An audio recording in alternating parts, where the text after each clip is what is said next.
خوي ام حادثه بل رويداوه يعني حادثه نك رويداوه يعني معلوم نیه آیا کس ام کاب تا استا معلوم نیه کس تسلیمی کردوه یا تسلیمی نکردوه من پیم وایه بەیاننامەی سەرۆکی حکوومەت زۆر واضح بۆ ئەوەی ڕاستیەکان دەرکەون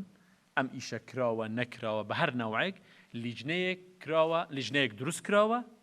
کە لەو لیژنەیەدا لە نەتیجە ئەگەر خۆ بەس تەحمل بکەین هەموو لایەنەکان تەحمل بکەن لە نەتیجە ئەو لیژنەیە دەردەخەوە سەرۆکی حکوومەت ئەم لیژنەیەوان تەشکیل کردووە و جێگیری سەرۆکی حکوومەتیش لەگەڵ سەرۆکی حکوومەت پێکەوە ئەم ئیشەیان کردووە من پێم وایە ئێمە هەموو لایەک دەبێت چاوەڕوانی ئەوە بین ئەم لیژنەیە دروست دەکرێ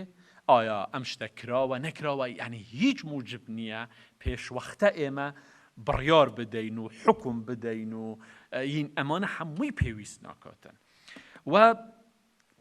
ئەوەی من بزانم دەڵێن ئەمە زیندانی سیاسی هیچ حزبێکی ڕۆژهەڵاتی کوردستان مەسئولیەتی ئەوەی کە ئیعدام کراوە ئەندامی حزبیان بووە هیچ حزبێک